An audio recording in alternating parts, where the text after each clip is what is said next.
loob. Pero yun yung ganun na feeling kasi for me personally, suffocating siya. Meron akong phobia na makulong. Ilabas nyo ang buong pangalan with apelyido, with address, with ID ng tao na nagbigay ng cellphone ng iPhone 13, brand new, 128 GB.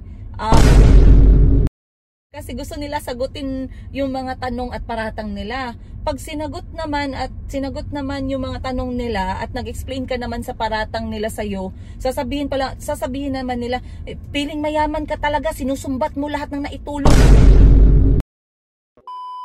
Oh, wow! Oh, wow! Who is that? Yeah. Who is it? It's Superman? Is he Superman, Bluetooth? Hug Chico, hug.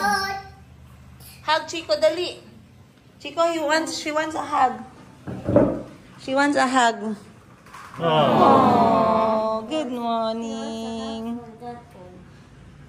We don't know who Chico is. So there's no more Chico in the house. Now we have Deadpool.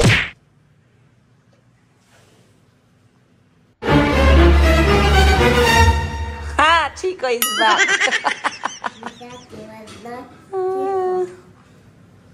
Are you excited for your birthday? Are you? Yeah? How old are you gonna be? Mom, is that my birthday now? Hindi pa. Okay. How old are you gonna be? Like this, how old? Isa, dalawa, tatlo, apat. Apat lang. 4. Aha. Okay. And Mayumi is 2. Mayumi is turning 2. Then to become bigger than me. Kalbi, finish na. Bilis na. Grabe ka talaga, Chico. Yan ang ginasabi ko sa'yo. Basta may bago ka galing costume, hindi ka nagabihis. Kailangan laban agad ni Mama. Matuyo dapat agad. New favorite costume in the house. That one is supposed to be for your birthday, diba? Don't show people, okay? It's a secret. Don't show your friends, okay? I'll just go out there and I'll put it on in my closet. I'll move this and put it in my bag. Bakit ilagay sa bag? Yeah, I'll put it in my bag. But you have to wear your school uniform, ha? Okay. And I'll just get myself. Teacher is not gonna allow you. Right, then just... It's a secret, man. You keep it lang at home kaya it's not your birthday pa. Diba? But my clothes can fit in my bag. Okay. Today may school ka. Ligo ka na. Also Maayong buntag. Maayong buntag, Mayumi. Maayong buntag. Morning, guys. For this morning. Dararan, darararan. Dararan, darararan. Wow, wow, wow. Dararan, darararan. Ikaw, Deadpool daw. Dararan, darararan. Wow, good job. So, sa umaga guys, alas 4 ako nagising kasi si Bani nagpa-alarm ng alas 4. Ginising ang buong mundo pero siya hindi gising. So, nainis ako sa kanya kasi nagpa-alarm siya. Hindi pala siya marunong makinig ng alarm niya. So, nagising kami ni Mama at alas 4 ng umaga. So, pinapatay ko yung alarm. Hindi na ako makatulog ulit. Ganyan guys, kapag lately, no? Kapag nagising ako, hindi ako nakakatulog ulit. But, Deadpool. Agay, agay, agay, agay, agay.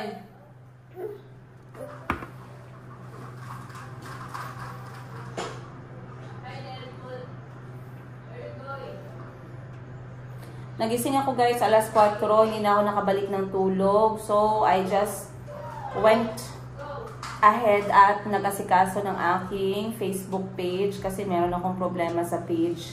So, tinry ko siya i-configure, no?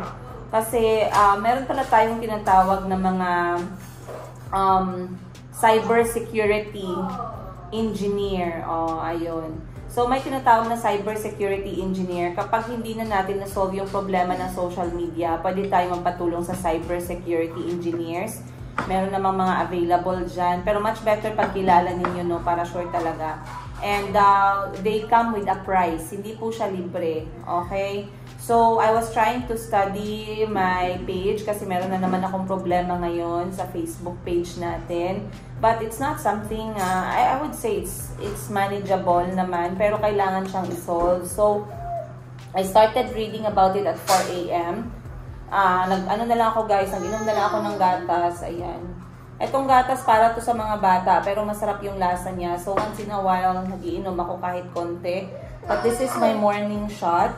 Ito ang aking retinol DIY. Made of apple, carrots, oranges, ginger, at saka, ano pa ba? Apple, carrots, ginger, lemon, tsaka orange. 5. Retinol shot. So, nakakagawa ako nito guys ng mga 30 bottles. Good for 1 month na siya.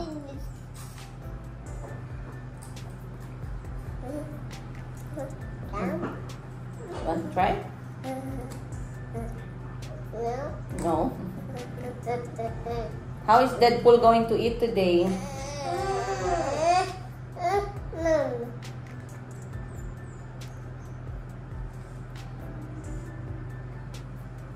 Ano ka mabasa? Put it up on your head muna. No. Dapat guys. It's going down, down, down. Sabi ko nga, wag ko munang pakita sa kanya kasi pareho kaming matitemp. Actually, mas natemp akong ipasuot sa kanya yung costume. Ngayon, simula nang dumating kahapon hanggang ngayon, guys. Tapos, nabasa yung maskara. Nilaban ko pa kasi pag nagising siya, hahanapin niya. Yan na ang costume niya sa birthday party niya. Pero kung gamitin niya, ang birthday niya next month pa. Ay, nako, Chico. Nakakatuwa ka talaga, Dodong. Kain ka na, sige na. Mainit ko. Mainit ka? Dalawa lang. Dalawa, 3 yan. Ready? Wala na tayong gasolina. We don't have fuel na. Okay, tara.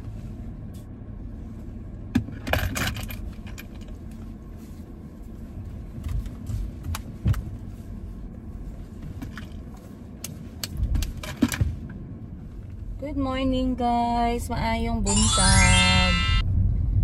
Time to send Calby to school. Time check 7:00 ng umaga. So Thursday ngayon.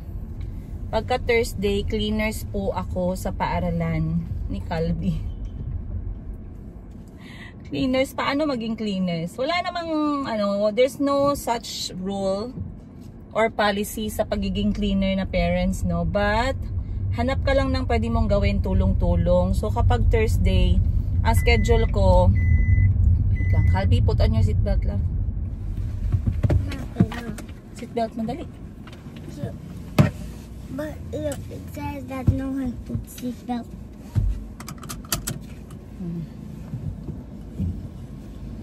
So, pagka Thursday, si Calby, cleaners ako kay Calby. And then, Wednesday, cleaners ako kay Chico. So ngayon, maaga akong pupunta para magtulong maglinis, magwalis, mag-water ng kanilang mga tanim. Ayun. At the same time, nag-communicate sa akin si Calby na gusto ni Calby mag-join sa Saturday, right? Yeah. Gusto mo or hindi mo gusto? I want. Tagalog, please. Please. Gusto mo or hindi? Gusto. Gusto ko. Gusto ko. Mom, how come the girls are not coming?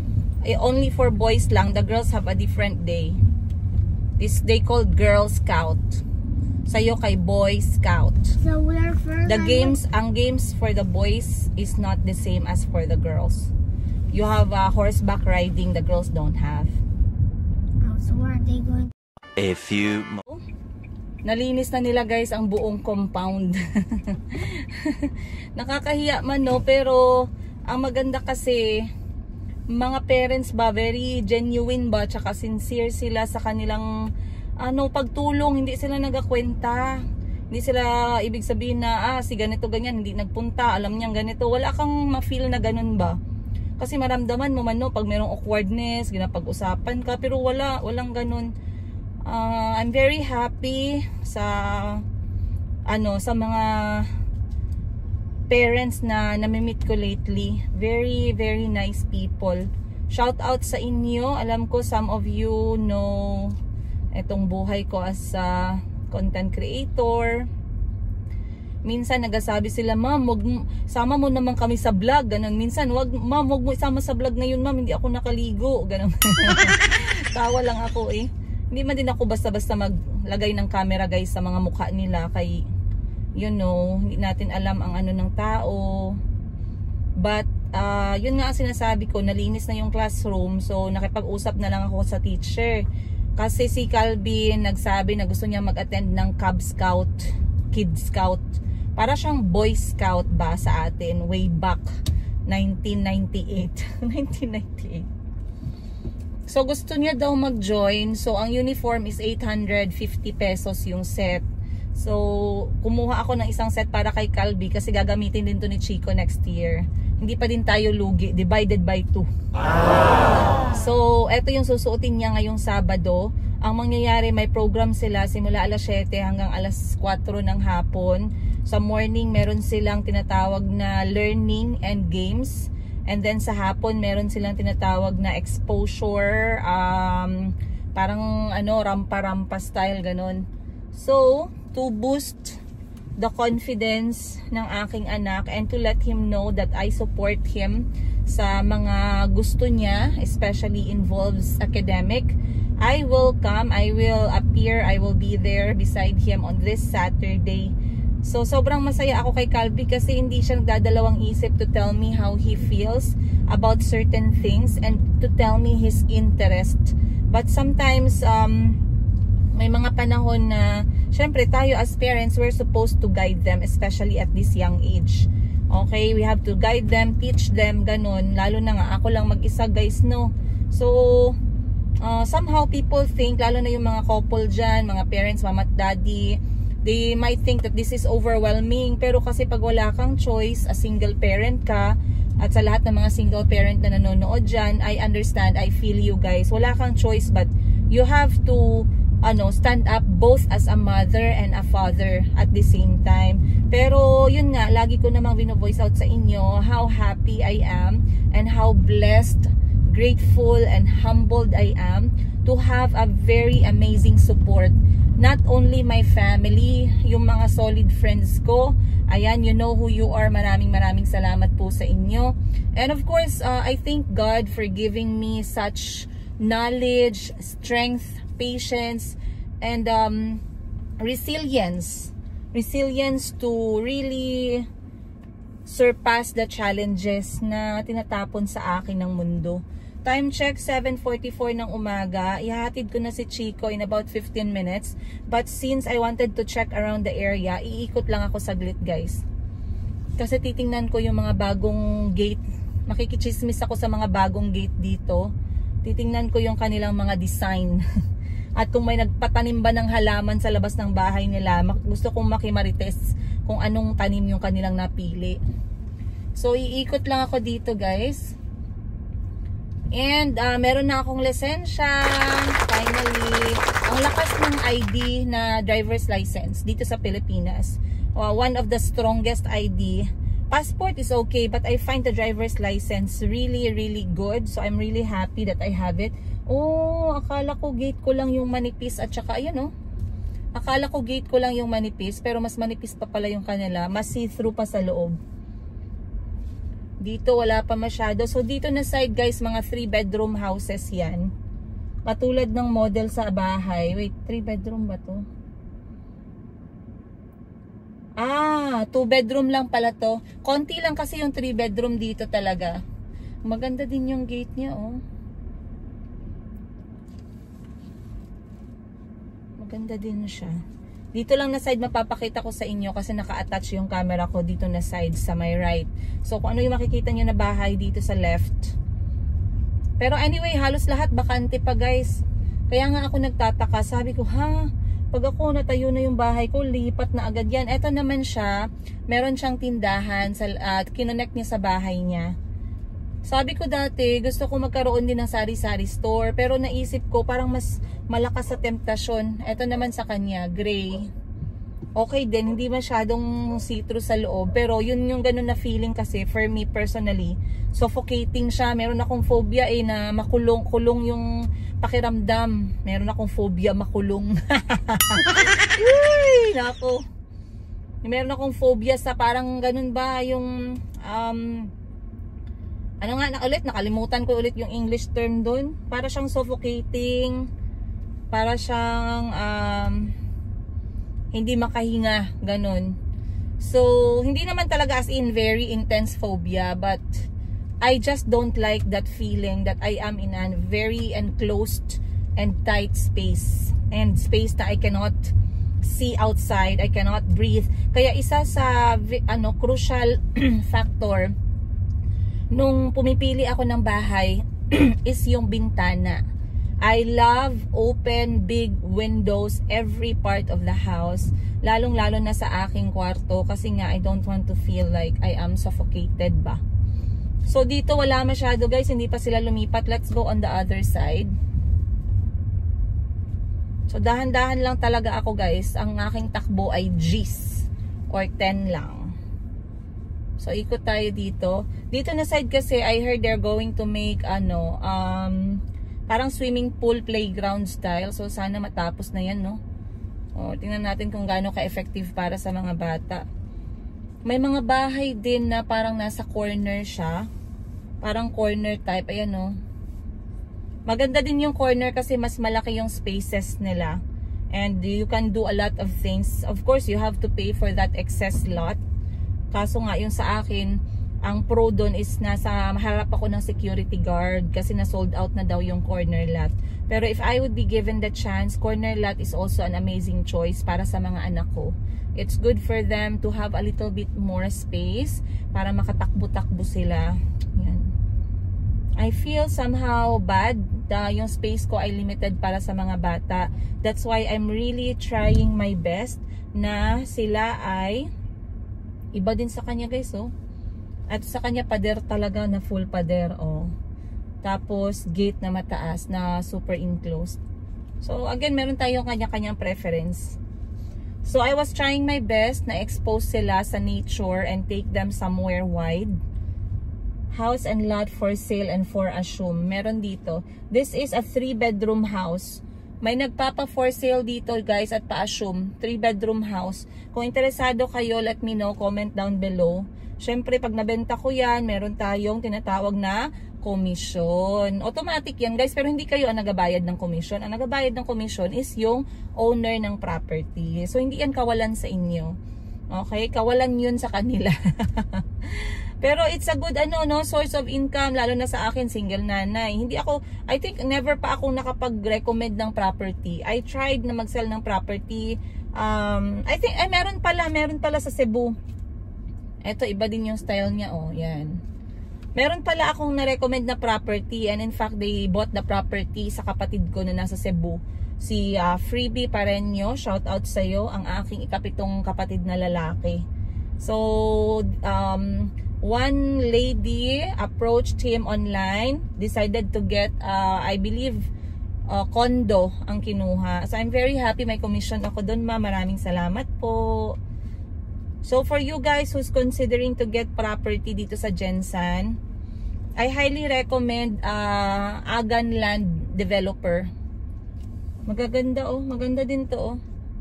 Tsaka malawak yung front yard niya. I do highly recommend Agan Land Developer. I'm not a paid advertiser. I'm not a paid agent, guys. Pero, mahirap kasi ngayon maghanap ng mga... there's a big possibility na pag nag-ano ka ng developer tapos hindi masyadong sikat, madelikado ba? Baka mamaya hindi pa nagawa yung bahay ninyo, ganun. So, may oras pa ako guys. Isang ikot pa. Ang tagal ko na kasi hindi nakaikot kasi natatakot po ako sa Aso. Takot ako sa aso dahil merong mga history ng anti-rabies medicine itong aking mga anak.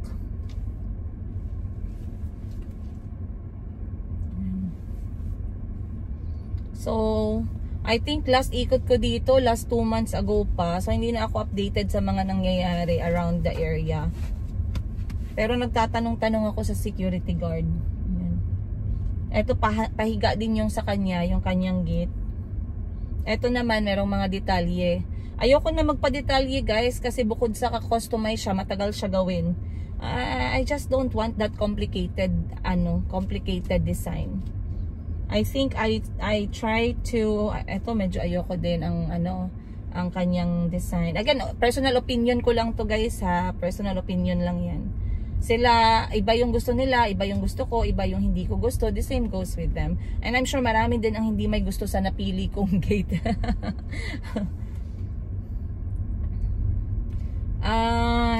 Yeah. So parang 2 months ago yung aking huling pag-ikot dito sa subdivision. Ay, maganda.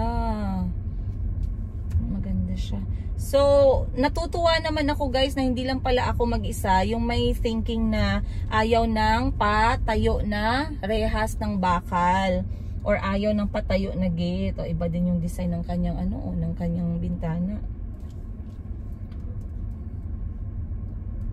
Meron kasing mga nag-comment din, parang mga 5 din sila ang sabi. Ma'am, katulad tayo, ayoko din ng ganung klaseng design ng grills at saka ng gate kasi I feel na para ako nasa loob ng kulungan.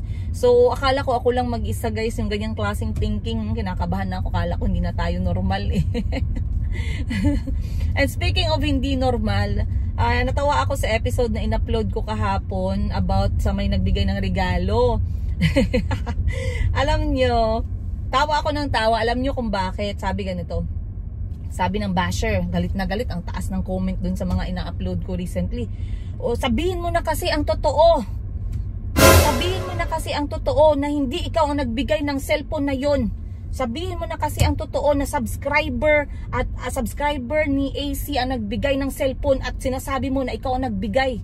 Sabihin mo na kasi yung totoo, pinagbayad mo siya ng cellphone na bigay sana yun sa kanya. Ang daming ganun. So ako, natatawa ako kasi sinasabi ko, sige, kung iniisip nyo ganyan, ilabas nyo ang buong pangalan with apelyido, with address, with ID ng tao na nagbigay. Ang record, ako lang guys eh. And then merong nag-share ng video clip, kalat na kalat yung video clip, nag-viral. I think parang 3 yung nag-share, tas nag-viral siya. Kung saan, nung kakabigay ko pa lang yung iPhone, yun eh, Christmas yun. Christmas last year ba o 2 years ago.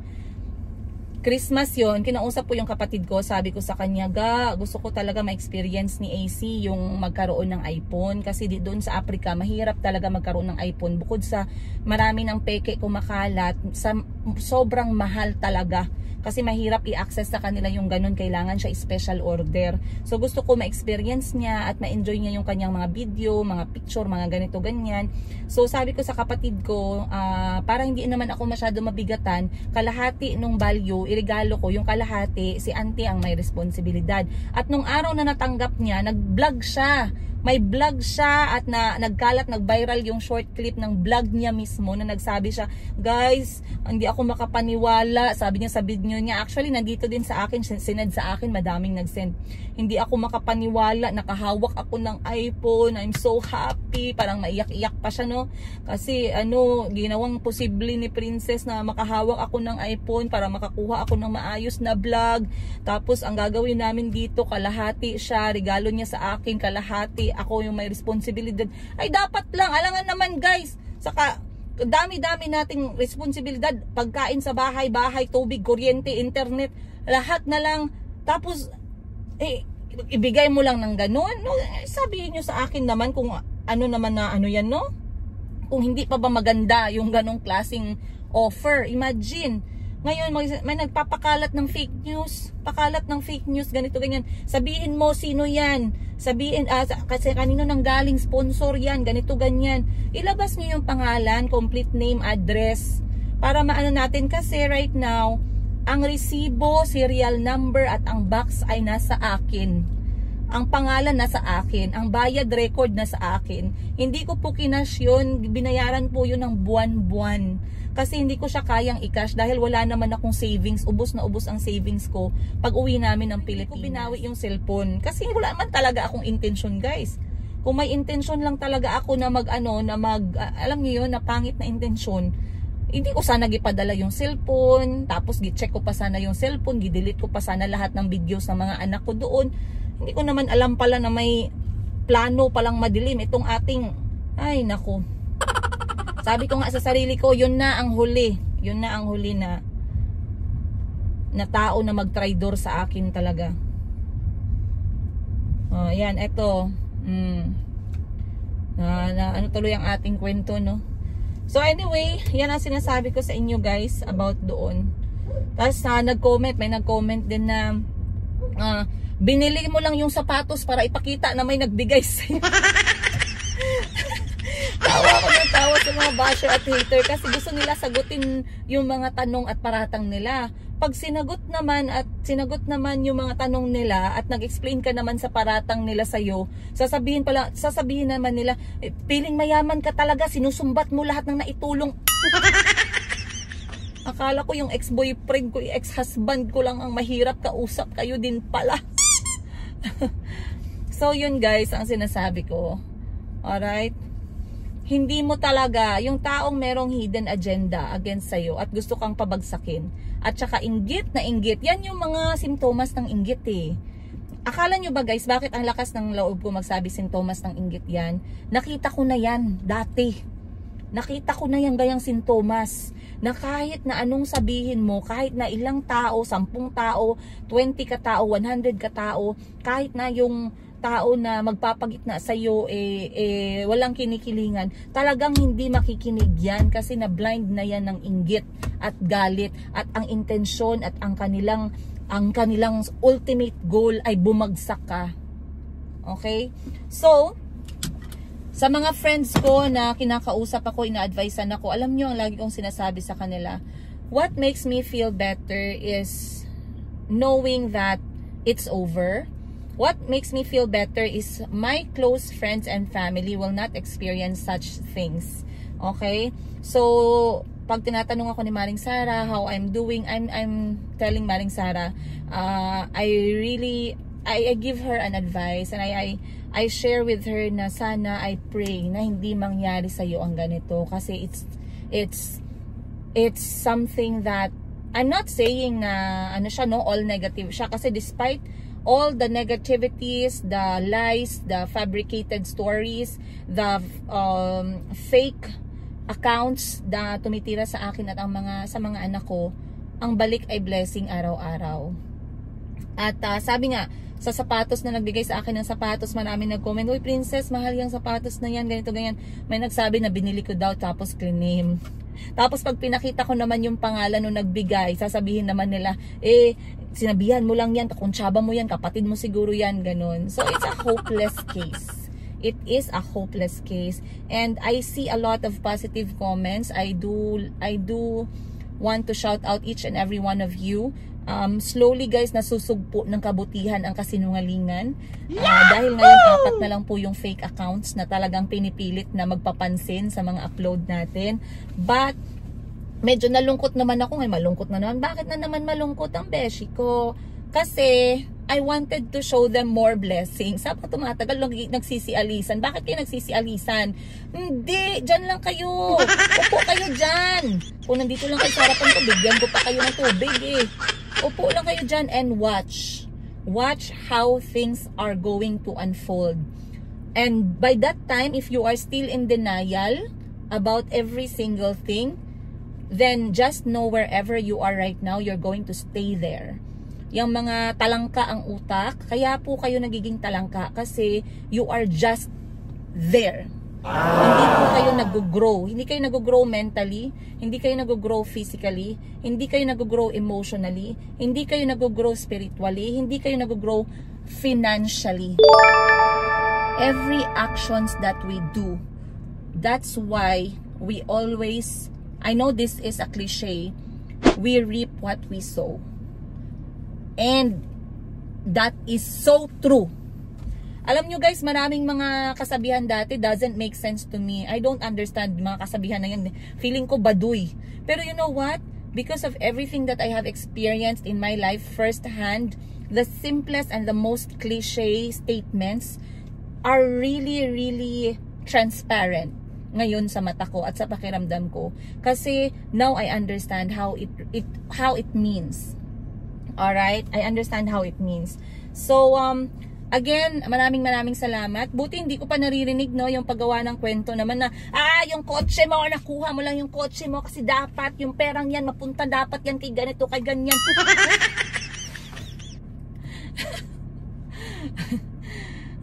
Nako guys. Tawa na lang talaga ako. Actually, I wanted to share more with you guys. This week, I have been so torn about what to do. Kasi ano na, isang buwan na nakaupo pa din, nagsisinungaling pa din nagpapakalat pa din ng kasinungalingan, isang buwan na yan grabe hindi pa napagod talaga. Talagang iniisip ko, grabe, isang buwan na? Ganun lang ba talaga yun ang plano? Umupo na lang talaga at and then napaisip ako, sasagutin ko ba? Magsasalita ba ako? What not? And then na-torn ako and I did my reflection the night, a whole night. Or I will just keep quiet and let time tell the truth. And then I had that very intense and deep thinking that night. In the morning, I received a very beautiful message. And let me just share with you this message. Let me even open it. And I asked my sisters to read this message with me. Actually, I wanted to shout out the name, but I did not ask permission. So, sasabihin ko lang yung name. Kay Ma'am Jam, hello po. Maraming salamat. And I know marami po kayo nasasend sa akin ng message. But on that night that I was in deep thought about what I'm going to do next in the morning, I was really having this intense prayer, asking God, what should I do? What is the right thing to do? And then in the morning, I woke up around 3 o'clock in the morning. I opened my inbox and I saw this message. This is not the first time Ma'am Jam sent me a message, by the way. So, eto ang sabi niya. Ito yung pinaka-latest.